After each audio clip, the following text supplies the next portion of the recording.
Noche de San Juan, Antigua Nacional 1, kilómetro 96, Arcén derecho, Puerto de Somosierra. Un viejo camión cisterna Volvo F12 matrícula de Murcia se ha estrellado.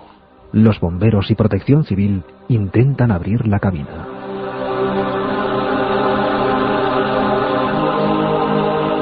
Al amanecer se hallan los cuerpos sin vida de Andrés Martínez y Carmen Gómez. Desde un pequeño pueblo de Murcia llega una llamada que hiela la sangre de los presentes. Había un tercer pasajero, un muchacho de 9 años, hijo del matrimonio y que viajaba en el asiento central. A partir de ese instante, Juan Pedro Martínez Gómez se convierte en el niño de Somosierra, protagonista de la desaparición más extraña de Europa.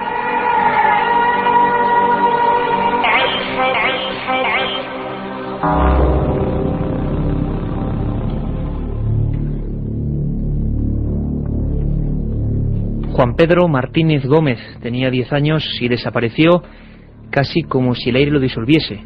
Aquella noche de San Juan, en lo más alto del puerto de Somosierra, no es un caso cualquiera. Es una historia muy distinta a las demás. Desapareció radicalmente, en el espacio tan angosto de una cabina de camión herméticamente cerrada. Hay un montón de enigmas en torno a este caso y a otros muchos casos que podríamos llamarles desapariciones extremas, insólitas, cuando llegan a un nivel en el que la Guardia Civil, la policía incluso, se siente sorprendida ante los hechos.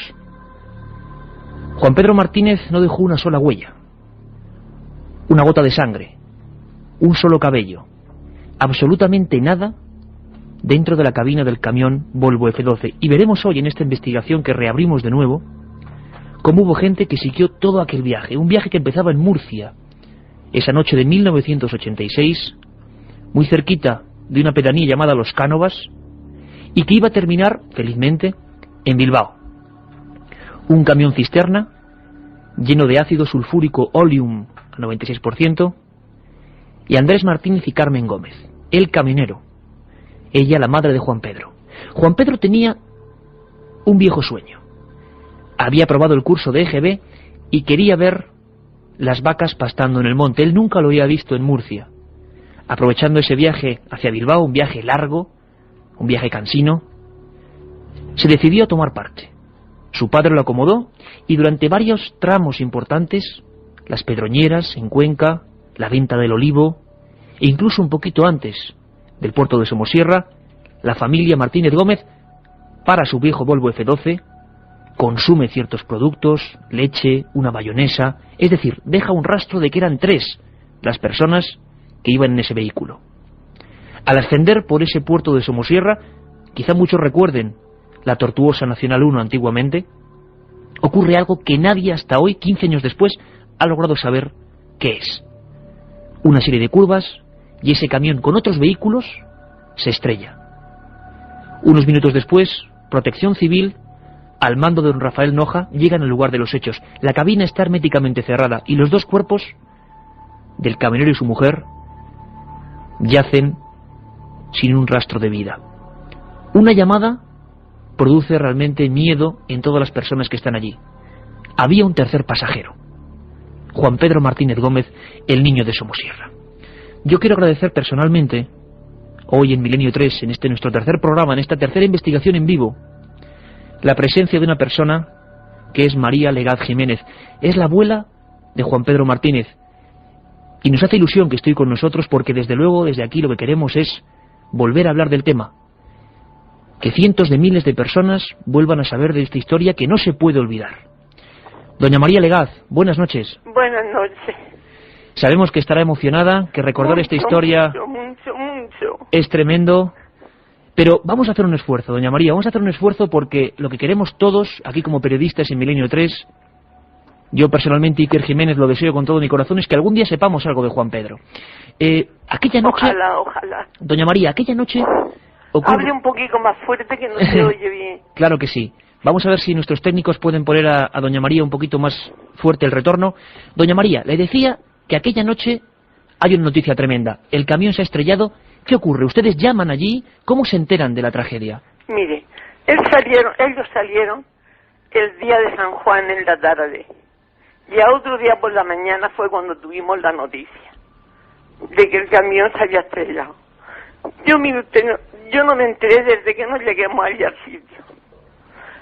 La Guardia Civil y todo el mundo ignoraba de que él fuera en el accidente porque allí no estaba, el niño no estaba.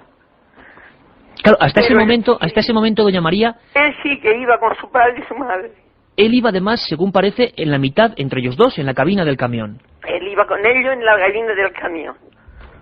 ¿Y qué? Él no se pudo quedar en ningún familiar ni amigos que la Guardia Civil sospechaba, y aquí hasta vinieron a investigarnos a nosotros porque no creían en ello, creían que lo teníamos aquí recogido. Ojalá.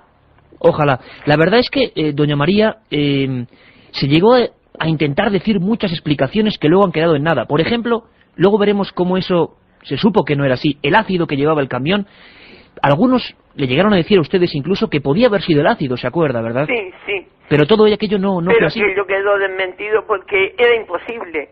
El niño que tenía ya, le faltaban 2 meses para los 10 años, era muy mayor y estaba muy grande, muy desarrollado. Algo hubiera quedado, que tantos análisis que hicieron y todo, y no pudieron encontrar nada. Doña María, en este tiempo tan largo, que sabemos que es largo y es sufrido, y aquí como periodistas, lo repito, queremos que se vuelva a hablar del tema y que cualquier persona, por favor, si sabe algo, si ha escuchado algo, si puede saber parte de la verdad, nos llame aquí a la cadena SER.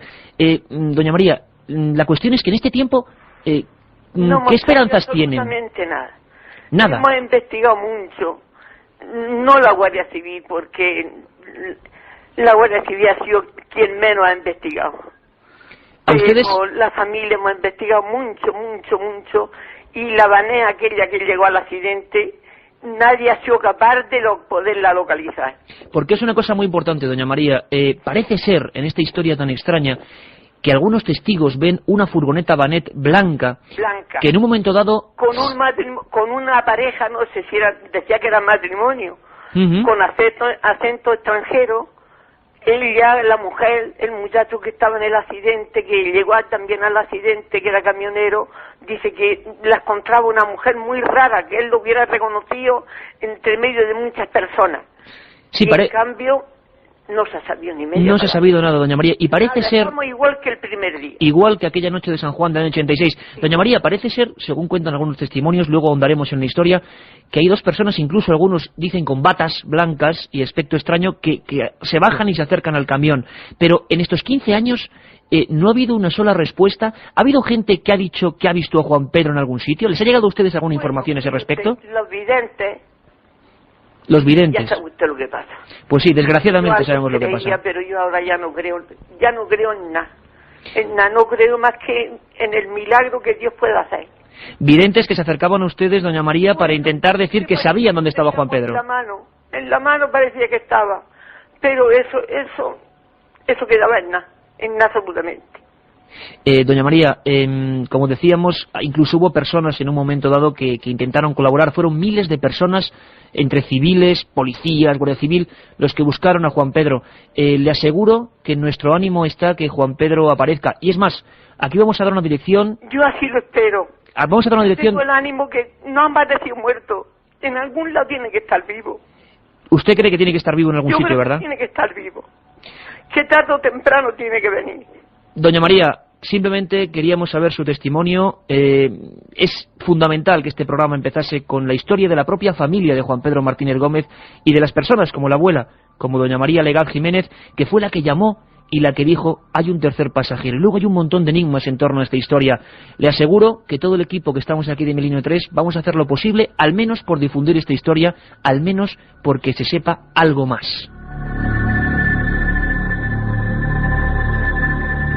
Si ustedes saben algo de Juan Pedro Martínez Gómez o del tema que íbamos a hablar o de las personas que iban a salir aquí en Milenio 3, no lo duden, tenemos un correo electrónico, estamos recibiendo centenares de mails. En este caso no solo queremos temas, no solo queremos sugerencias, queremos vuestra ayuda, sinceramente. milenio3 milenio3@cadenaser.com, milenio3@cadenaser.com. Sabemos que en estos primeros 15 minutos todo el pueblo de Los Cánovas, esa pedanía murciana, nos escuchaba muchísima gente y estamos con ellos. Esa pedanía donde todavía hay un sepulcro vacío al que nunca le faltan las flores, esperando que algún día, vivo o muerto, vuelva Juan Pedro Martínez Gómez, el niño de Somosierra, el niño del enigma, aparentemente disuelto en el aire.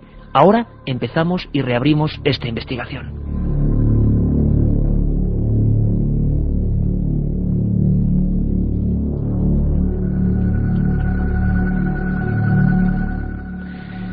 Tenemos en nuestro estudio, en el estudio 1 de la cadena SER, lo repito una vez más, con un ambiente tenue, porque estos temas a veces, bueno, pues son casi detectivescos, ¿verdad? A dos protagonistas importantes, dos personas que nos van a ayudar a investigar. Nos van a ayudar a hacer esta investigación en vivo porque todavía quedan muchas respuestas sobre este tema. El niño de Somosierra, que simplemente es un caso más. Hay unos cuantos, hay un puñado de lo que llamaríamos desapariciones extremas y hoy vamos a intentar hablar de ellas. Vamos ya con nuestros invitados. Rafael Noja, jefe de Protección Civil de la Comunidad de Madrid en 1986. Ordenó las primeras medidas de urgencia en el accidente de Somosierra.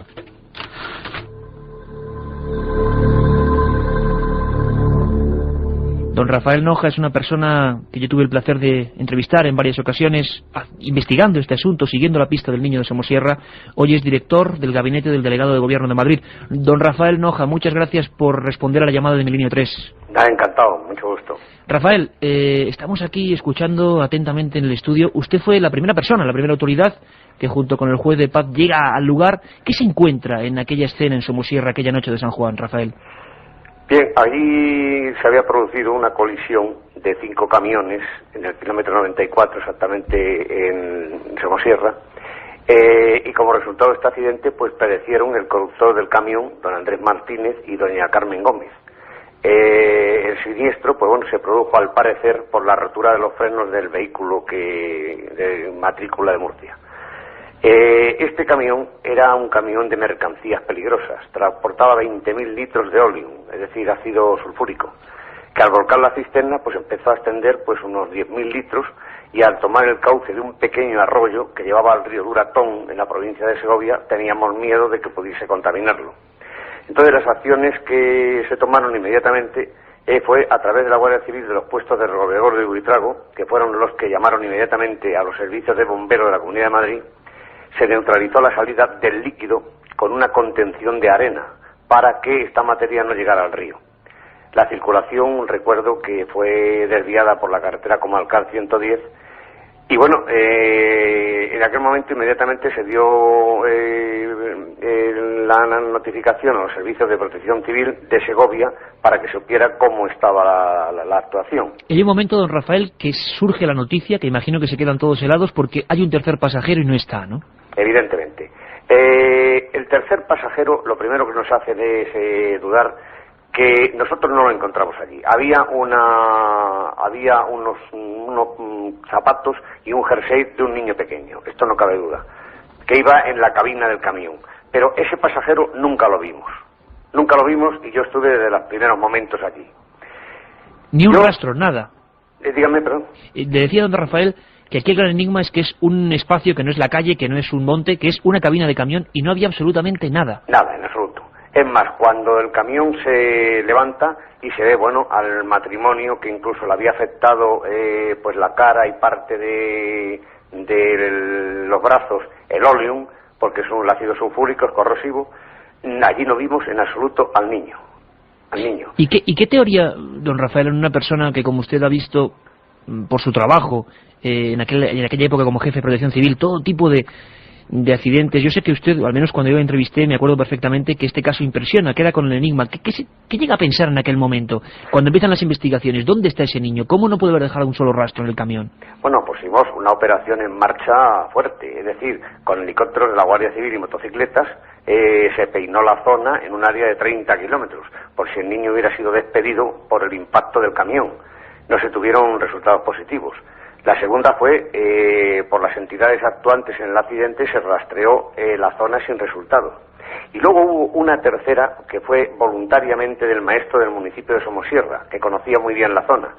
Con los niños del colegio rastrearon, pues bueno, toda la zona durante 15 o 20 días, árboles, matorrales, casas, etcétera, y no se encontró. Hombre, si usted me pregunta a mí cuál es mi teoría, hipótesis ha habido muchas, no cabe la menor duda. Pero, bueno, partimos de un hecho que para mí es aplicar el sentido común. Los abuelos del niño dijeron haber despedido al nieto que se marchaba en el camión siniestrado junto a sus padres. En el lugar del siniestro, el niño no estaba. Había, pues, unos calcetines y ropa del niño en la cabina del camión. El camión detectaba en el tacógrafo que había parado 3 veces en el camino. Luego, entonces, entiendo que el niño, de ir en el camión, que no lo sé, se quedó en el camino. Pero claro, esto es una teoría mía aplicando sentido común, nada más. De todas formas, Rafael, hay otra parte de la historia extraña. Hay algunos testimonios que hablan de esos 2 individuos casi vestidos como médicos que en un primer momento rastrean en la zona una furgoneta. ¿Se supo algo más certero de qué pudo pasar en aquellos minutos en el puerto de Somosierra o nada? No, mire usted, yo eso no lo vi. Eso no lo vi. La prueba es que inmediatamente cuando ocurre una cosa de esta, lo primero que llegan es la Guardia Civil. La Guardia Civil acordona la zona y ahí no entra absolutamente nadie. Esto no cabe duda. Teniendo en cuenta además que el puesto está cercano a Somosierra, el puesto de la Guardia Civil. Entonces, esa fue una hipótesis que salió, pues bueno, 3 o 4 días después, pero que yo incluso, bueno, pues hablé con alguna persona a ver si conocía el tema y no he visto a nadie que eso me lo haya ratificado. Don Rafael, por último, ¿es la desaparición más extraña o con lo que uno se queda como, ¿cómo decirlo?, a nivel oficial más apurado porque no se ha vuelto a saber nada, no se tiene hipótesis de nada? Hombre, efectivamente. En mi caso, que he tenido, estando yo en protección civil, he tenido casos fuertes, verdaderamente este es el que más me afecta, porque hombre, los otros han sido caídas de aviones y tal, que todos eran muertos. En este caso me deja verdaderamente perplejo que no se sepa nada. La prueba es que el caso, que yo sepa, no está cerrado. Entonces, me deja insatisfecho, no cabe la menor duda. Me hubiera gustado de que este caso estuviera ya resuelto. Don Rafael, pues ha sido un verdadero placer, simplemente queríamos tener su testimonio, importantísimo además, la primera autoridad que llega al lugar. Volveremos a contar con usted para este tipo de casos sin resolver y realmente ha sido un placer poder escuchar su testimonio, sus pruebas y sus datos. La otra realidad, Milenio 3, en la cadena SER.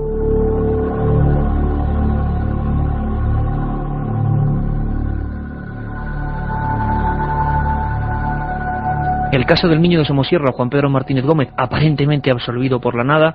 Oíamos a Rafael Noja y a las autoridades investigadoras y, bueno, un caso sin parangón. Vamos a analizarlo hoy, esta noche, en este estudio, con nuestros expertos. José María Seara, portavoz de la Policía Nacional, experto y encargado de las investigaciones sobre desapariciones ocurridas en España.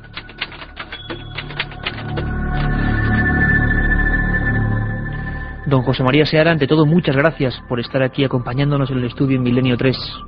Gracias a ustedes. Yo vi que tomaba notas, que con su oficio, evidentemente, y con el alma de investigadores que tenemos todos. ¿Qué le sugiere esta historia? ¿Cómo se queda? Imagino que la recuerda perfectamente, ¿no? Sí, la recuerdo. En principio, quiero hacer constar que esta es una historia o un hecho, un suceso que tuvo competencia desde el primer momento la Guardia Civil por el lugar donde se produjo, en el puerto de Somosierra, y por el territorio, por sus propias competencias. En cualquier caso, es un auténtico enigma, un misterio, es uno de los casos más difíciles que yo he conocido, por una serie de variables o hipótesis que se pueden manejar en la investigación, y que al final no puede cerrarse el círculo que podríamos denominar concéntrico respecto a todas las investigaciones practicadas, porque en suma los padres que fueron en última instancia o que serían en última instancia los que pudieran dar una serie de datos para resolver este caso, o por lo menos para buscar cuál era el móvil de la desaparición de este niño o por qué se produjo, pues tampoco pueden aportar nada, ya que fallecieron en el accidente. Entonces, constituye un auténtico misterio, y yo simplemente puedo hablar desde mi conocimiento superficial del tema y desde lo que he escuchado y de lo que he visto a través del banco de datos que maneja la Dirección General de la Policía a través del grupo de desaparecidos.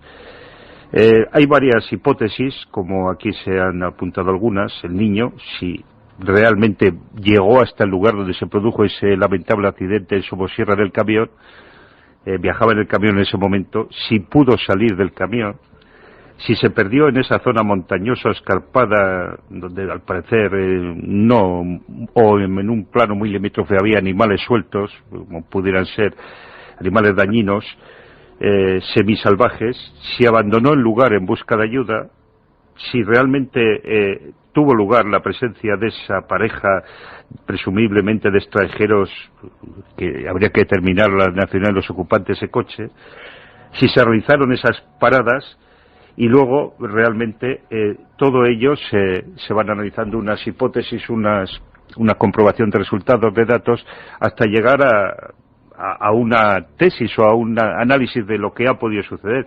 Yo francamente repito, aunque esto lo conozco superficialmente, pues es algo que no cuadra. Lo que está mencionando José María, y quizás es que no es normal, es decir, usted ha investigado en muchísimos casos sobre desapariciones, pero este se sale un poco de la norma, como hay otros, porque tampoco es tan raro desaparecer en un lugar como es la cabina de un camión, si es que estaba allí. Luego veremos testimonios de gente que lo vio a apenas 100 metros, el niño montado en el camión, como es el caso de las personas de las gasolineras, que vamos a tener aquí los cortes de ellos. Pero en el mundo de las desapariciones este caso no es lo típico, no es lo normal. Se suelen resolver la mayoría de desapariciones, se suele encontrar el cadáver, ¿no, José María? Pues en un 98-99% sí, solo hay un 1 por 1000 de las que denominamos desapariciones inquietantes. Esas desapariciones que tardan años y años sin que la víctima del delito o la víctima de un hecho fortuito o de un accidente o de una catástrofe pues no aparezca, pero normalmente suelen aparecer de tarde o temprano casi todo, sobre todo cuando se trata de adolescentes o menores. Este es un caso, repito, muy peculiar y muy complejo, y que yo no me atrevo tampoco a pronunciarme realmente sobre todas estas hipótesis que se han formulado y sobre una investigación concreta ya, es decir, una solución a todos estos tipos de enigmas, ¿no?, a este tipo de misterios.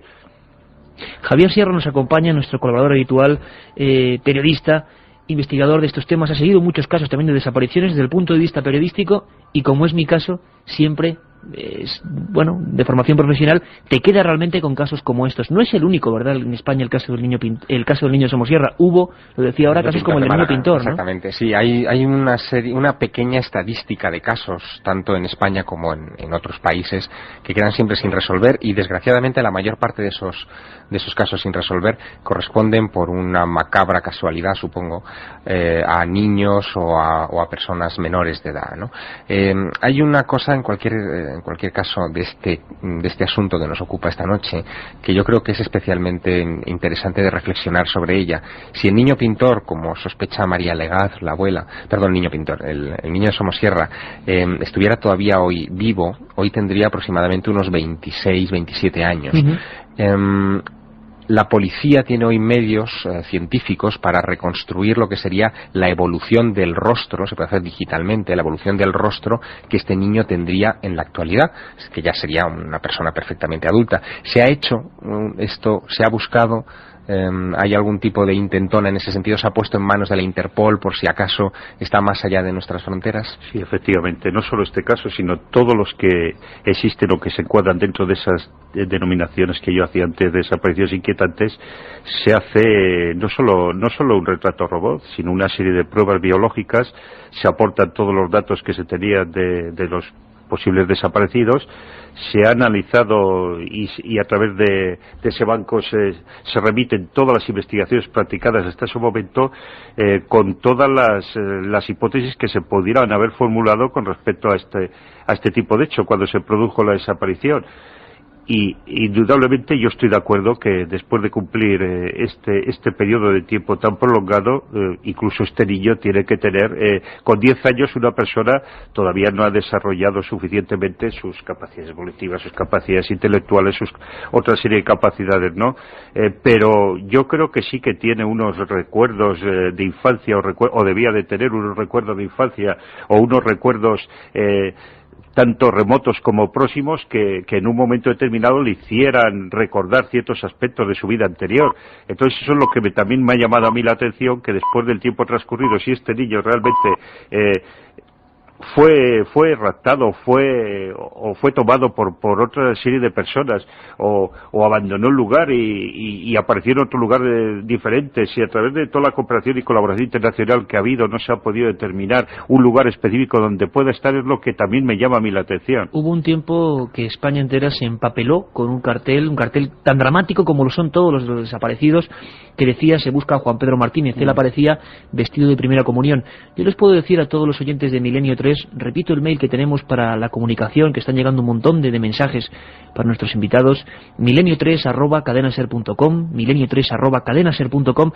Es una experiencia sobrecogedora a veces acudir a los archivos de la Policía Nacional, de la Guardia Civil, y observar los rostros, las caras de estas personas, como decía don José María Seara, desapariciones inquietantes, fuera de lo normal, donde muchas hipótesis son posibles. A mí me gustaría abrir esta investigación como caso tipo, el más extraño. En su día se habló del caso más extraño de Europa, porque hay todavía muchos más enigmas. Es decir, ese camión va en el amanecer, van los dos padres, va el niño en medio, y el enigma es que, como decíamos antes, mucha gente va viéndolos en ese camino. Uno de ellos, la última persona que vio al padre, al niño en medio y a la madre cerrados en la cabina del camión a apenas unos metros del lugar del incidente, es Felipe Alhambra. Felipe Alhambra era camarero del mesón donde esa gente se paró a tomar el último refrigerio, podríamos decir. Escuchamos este corte de voz de Felipe Alhambra. El hombre pide un café solo para él, un vaso de leche con una bayonesa para el niño y un café con leche para la señora. Se lo tomaron y se marcharon. Nada más marcharse en el momento, yo vi que salía una cisterna, o sea, un camión cisterna. Él vio perfectamente cómo en ese Volvo F12 matrícula de Murcia se metían las tres personas. Luego ocurría ese extraño accidente y yo no había niño por ningún lado. Escuchen antes, por favor, también a Juan García Torres, juez de paz de Somosierra, junto con Rafael Noja, una de las primeras personas que llega al lugar, porque se quedó realmente impresionado, y sigue impresionado 15 años después, porque, como nos dice, no había ni una sola uña, una gota de sangre, un pelo, algo que tendría que haber dejado rastro después de ese accidente. Escuchamos a don Juan García Torres. Aquello era dantesco. Aparte de la reacción del ácido, que eran explosiones continuas, daba la sensación de que estaban ametrallando, porque era un constante explosiones del ácido con el agua. Era muy desagradable. Empiezan a llegar los familiares que empiezan a preguntar por el niño. Y entonces tomamos conciencia de que hay una tercera persona que no aparece y hay que buscarla. Y se empieza a buscar. Se buscó por todos los sitios, la Guardia Civil y toda la gente de aquí de la zona que yo pude reclutar para rastrear la zona, y se rastreó de arriba abajo y no se encontró absolutamente nada. Yo recuerdo al médico forense que me decía: Juan, simplemente con que me aparezca una uña ya es suficiente para certificar que aquí ha habido algo. Pero no apareció nada. No apareció ni una sola uña, y don José María Seara asentía en ese momento. Cualquier prueba hubiera sido ya básica para darlo como desaparecido, para empezar la investigación, pero es que no apareció nada. ¿Qué ocurre en estos casos? Cualquier muestra orgánica demuestra que el niño estaba allí, ¿no? Sí, cualquier indicio, cualquier vestigio puede iniciar una investigación o puede terminar dónde se encuentra realmente este niño o el lugar donde haya podido dirigirse, e incluso se manejaron las hipótesis de que pudiera haber quedado prácticamente calcinado como consecuencia del efecto del ácido al descender del camión, pues porque podía haber sucedido de que los padres recibieron un golpe mortal por la impresión del choque, o por el efecto, mejor dicho, del choque, pero el niño pudo descender del camión, no le pudo afectar.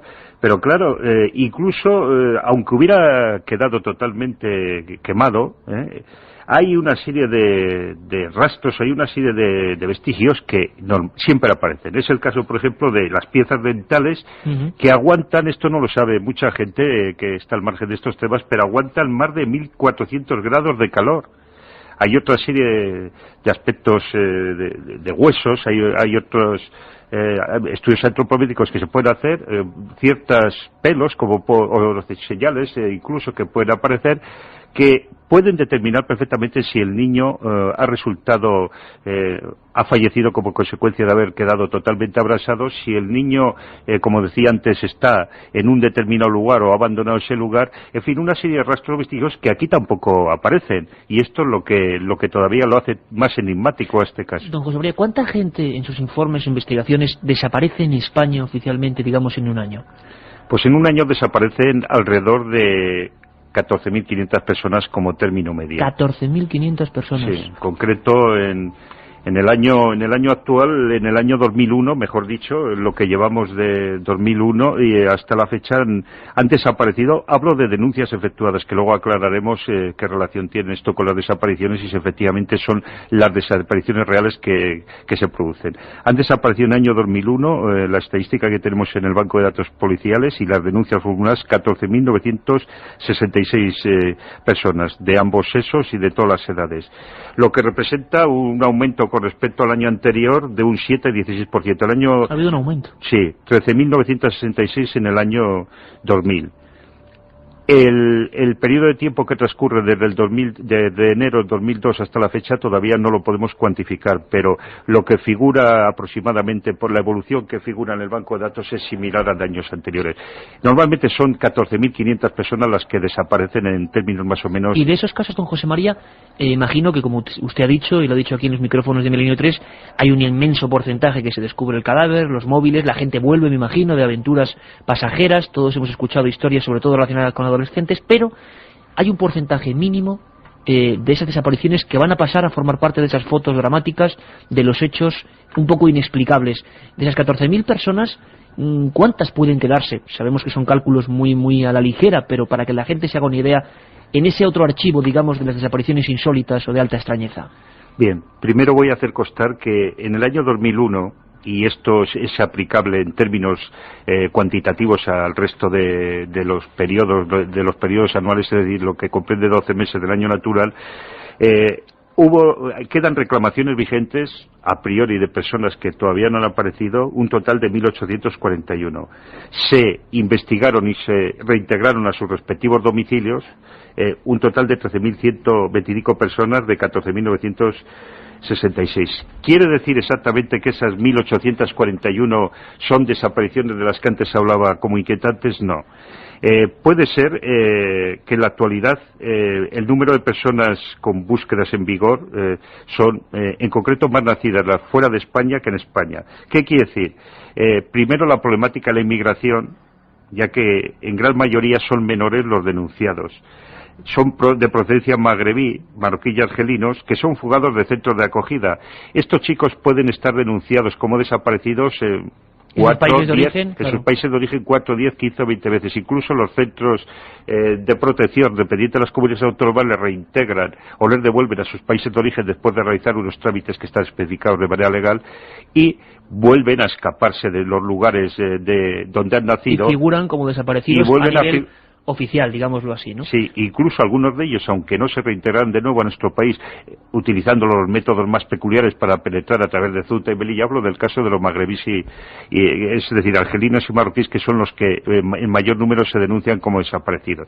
Aunque en el caso de que la familia se hiciera cargo de estos menores, que casi todos son personas desarraigadas y las familias son con un número indeterminado de hijos o indeterminable en muchos casos y no quieren saber absolutamente nada de ellos, hay que hacerlo costar así, pues aún en el supuesto de que sí que se dan cargo real de este menor, de su hijo en este caso, o de la persona que ostente una relación de afectividad del tipo que sea, pues no se remiten a las autoridades policiales españolas y dan de baja a ese menor en el banco de desaparecidos. Es decir, que de ese inquietante número de 1.000 y pico de desapariciones que figuran todavía en vigor a estas alturas, quiere decirse que un porcentaje próximo al 86% han podido ser denunciados como desaparecidos en 20 y tantas o 30 y tantas ocasiones. Yo tengo aquí nombres específicos. Gente que ha estado constantemente como desaparecido. Javier, ¿querías comentar una cosa? Sí, que quizá nuestros oyentes no se hacen una idea del volumen de trabajo que supone esto para las fuerzas del orden público.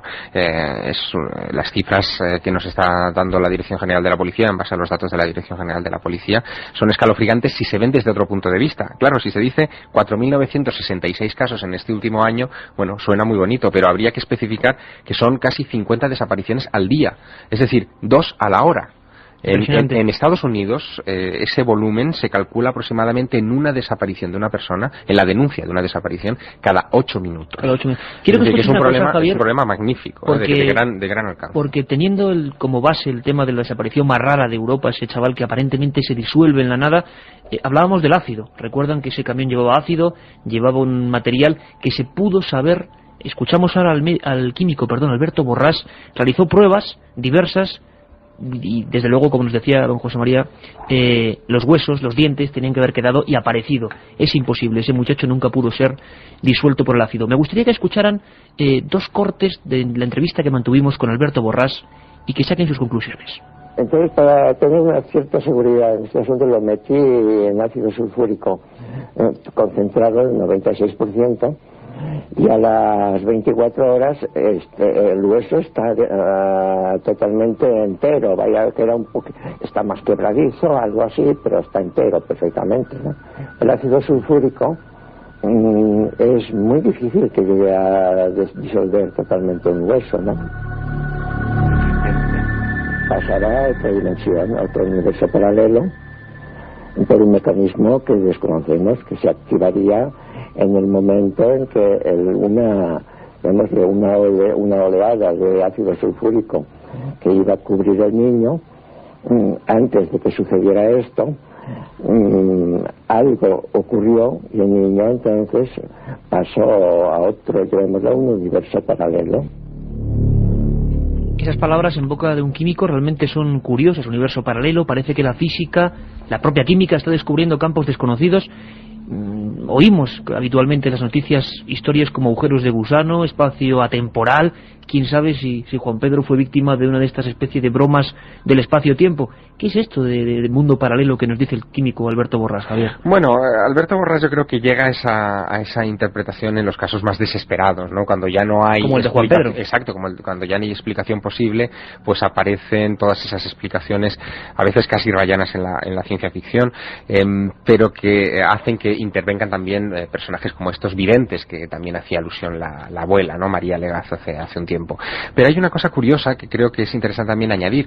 No solamente conviene hablar de desapariciones misteriosas, también habría que hablar de apariciones misteriosas, es decir, continuamente, y en esto en los archivos de la policía también están llenos, aparecen personas que no recuerdan su identidad, no saben de dónde vienen, con serios problemas, como si hubieran salido del túnel del tiempo, ¿no? Sí, puestos a imaginar. El famoso caso de Kaspar Hauser, que apareció en 1828 en Nuremberg, en las calles de Nuremberg, apenas vestido con unos calzoncillos y sin saber de dónde había venido, que luego se habló de que podía ser el hijo bastardo de un monarca famoso de la época, etcétera, pues es uno de tantos, es decir, es el primero clásico de la literatura, pero la literatura especializada está llena también de ese tipo de casos, de esas apariciones, ¿no? Javier, don José María, me gustaría que escuchasen esta introducción dramática de uno de los casos que empezó a investigarse como desapareció en un pequeño pueblo de Indiana.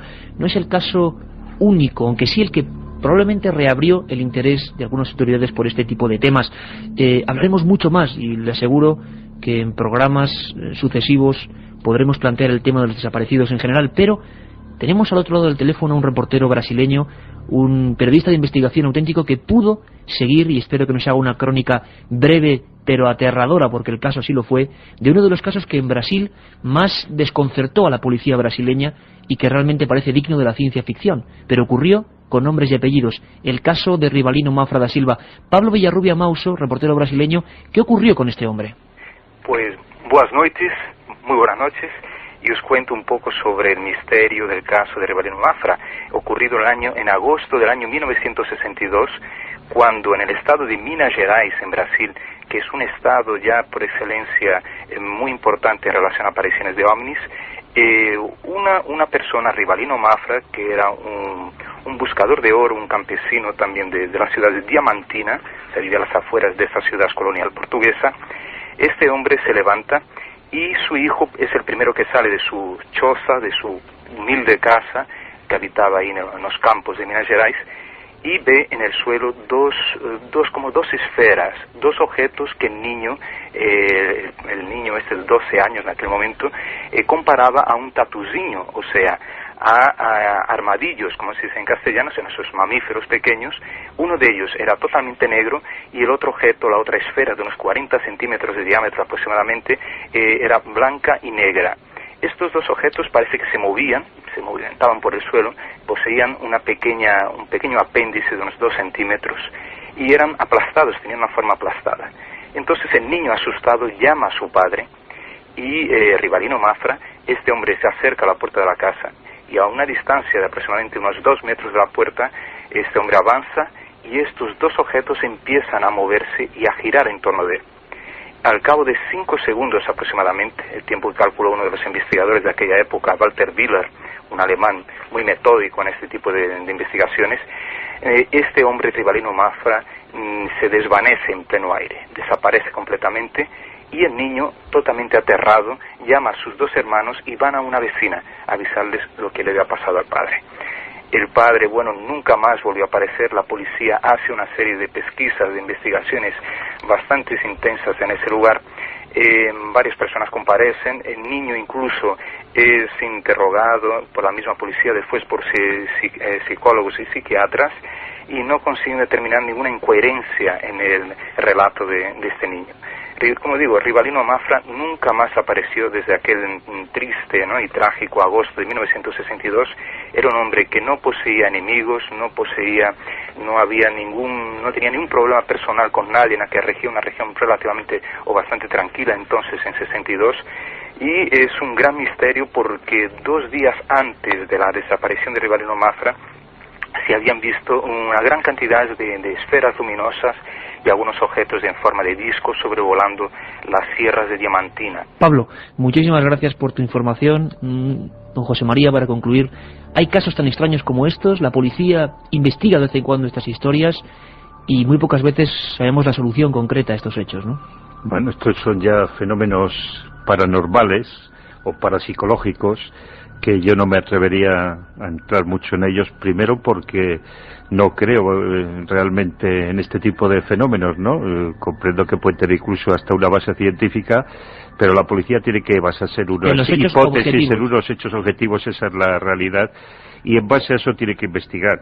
En cualquier caso, tengo también que apuntar que en el año 60 hasta 70 fue muy peculiar el estudio de los ovnis, alcanzó una gran difusión toda la literatura en torno a estos temas, y yo creo que obedecía más a la imaginación de los presuntos protagonistas de estos hechos que a la realidad, pero en cualquier caso no quiero yo tampoco ser tan tajante y dejar un margen para la posibilidad. Y esa actitud, don José María, es la que nos gusta en una persona de su rango. Le invitamos de verdad a volver a afrontar este tema de las desapariciones, que tiene muchos enigmas policiales, fidedignos, reales, y que realmente es un tema que preocupa a la sociedad. Muchas gracias, don José María, por haber estado en Milenio 3. Gracias a ustedes. Don Javier. Nos quedan muchas cosas de las que hablar. Por ejemplo, casos de desapariciones, no ya en carretera, no ya de personas en medio de una plaza pública, como el caso del niño pintor de Málaga, sino desapariciones, por ejemplo, de aviadores en pleno vuelo, con su aparato incluido, o de embarcaciones en los diversos océanos del mundo, que hoy en día son fáciles de rastrear gracias a los sistemas GPS, pero que siguen dando problemas a la hora de explicar muchos de esos incidentes. Uno de los casos que se está investigando, por ejemplo, increíble, es el autor del Principito, que desapareció a bordo de su avión hace ya muchos años, y que todavía Saint-Exupéry, y que todavía se está rastreando ese avión en el fondo del Mediterráneo. Casos increíbles, historias que a veces trascienden de lo normal, historias realmente dramáticas y que tienen nombres y apellidos, historias concretas, no son ficción, son personas que desaparecieron radicalmente un día concreto y que realmente no hemos vuelto a saber absolutamente nada de ellas. Juan Pedro Martínez, 1986. David Guerrero, 1987. Juan Peregrín Blanco, 1981. Juan José Sánchez Barco, 1995. Una lista interminable de personas de las que no hemos vuelto a saber nada. Esperamos desde Milenio 3 que cualquier información arroje luz, arroje una pista. Personas, nombres, apellidos, fechas que forman parte de ese archivo extraño, como aquí lo hemos hablado, de las desapariciones insólitas. Esperamos para todas ellas, de corazón, una solución. De momento, tristemente, desgraciadamente, son parte del enigma. Como enigmas ha habido muchos, historias relacionadas con la ciencia, la arqueología, los descubrimientos. Esta semana ha sido pródiga en hechos de la astronomía, descubrimientos asombrosos. Tenemos un poquito de todo ello en ese informativo que Carmen Porter y Carlos Barroso realizan para Milenio 3 cada semana.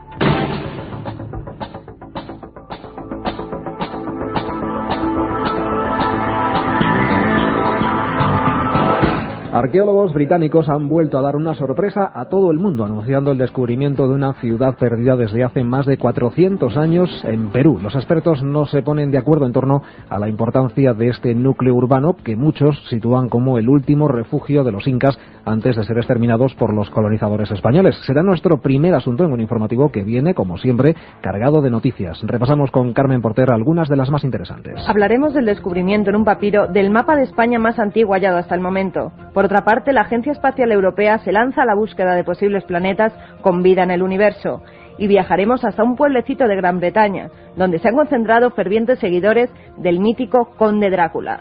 Y empezamos en Perú. Cotacoca, así se llama la ciudad perdida descubierta en ese país sudamericano a solo 50 kilómetros del Machu Picchu y que podría suponer un importante hallazgo histórico. Todavía es pronto para afirmaciones rotundas, pero la investigación continúa y seguro que deparará grandes sorpresas. La crónica con la corresponsal de la cadena SER, María José Ajejas. Ubicado en el fondo de un profundo valle de la región de Vilcabamba, el asentamiento de Cotacoca ha estado escondido durante más de 4 siglos. Ahora, un equipo de científicos de Gran Bretaña y Estados Unidos lo ha devuelto a la luz tras abrirse paso hasta él por la espesura de la selva en un viaje de 5 días en mula. Cotacoca es un poblado con más de 30 estructuras o edificios construidos alrededor de una plaza central. La dimensión del descubrimiento es todavía objeto de dudas.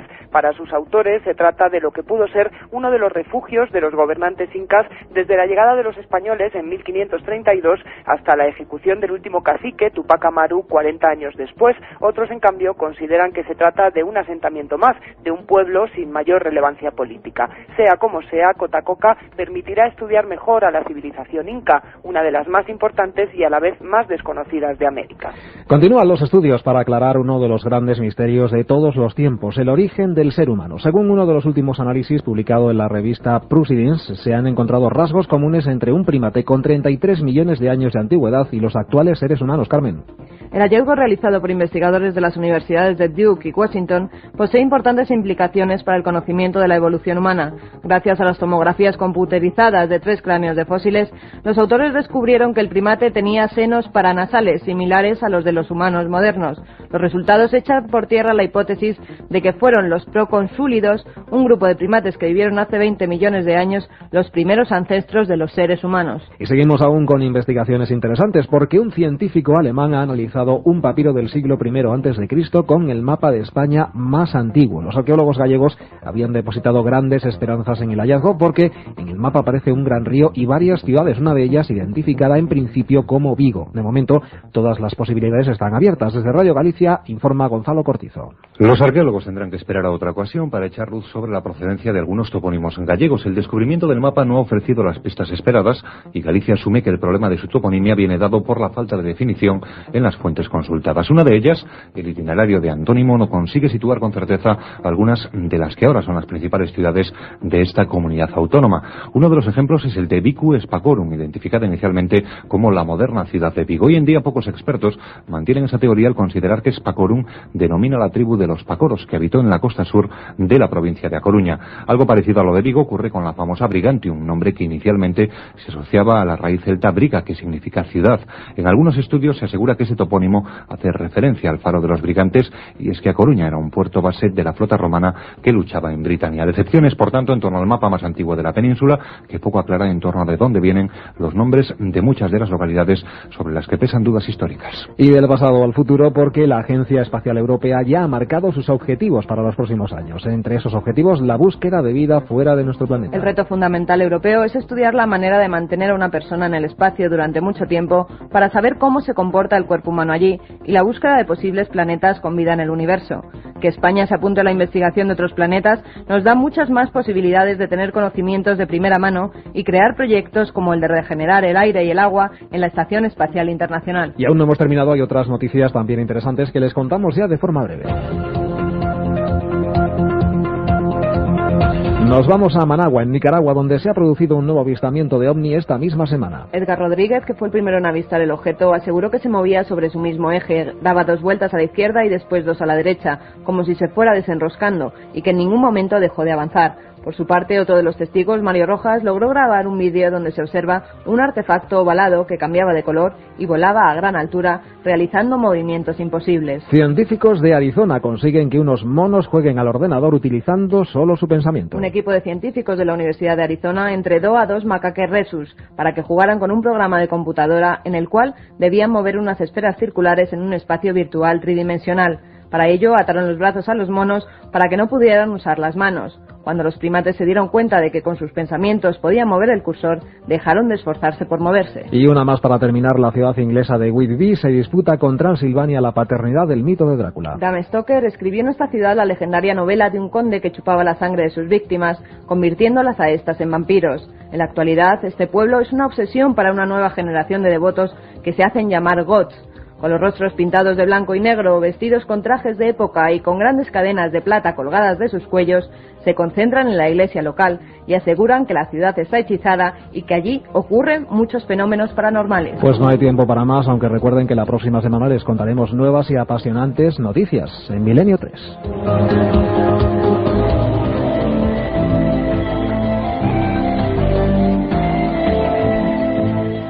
Y Milenio 3 va entonando su recta final con su sintonía predilecta, la de Millennium. Carmen Porter, mails tremendos de todos los tipos. Sí, con este programa tan especial. Incluso mandándonos casos y fotografías muy interesantes. Debemos dar las gracias a Fox Mulder y Dana Scully, que así se hacen llamar, de unas fotografías que nos han mandado y que fueron tomadas en Cádiz el pasado día 11. Las investigaremos. También nos pide Arturo López Romero que si podemos tratar algún programa, que hablemos de periodistas que siempre se han estado cerca del misterio de alguna forma u otra. Hay muchos casos, bueno, aquí estamos todos periodistas, tenemos a Javier Sierra periodista, algún día nos contará cosas, pero tenemos un montón de periodistas y de personas, tuvimos a Iñaki Gabilondo, recuerdo en el primer programa, que han estado muy cerquita del misterio, hablaremos mucho de ellos y con sus testimonios en vivo. Santiago López nos pide que hablemos de la Santa Compaña, en Galicia. Tema tremendo, un tema de los que podríamos llamar de miedo, ¿no? Mucha gente nos dijo la semana pasada que abusamos del miedo.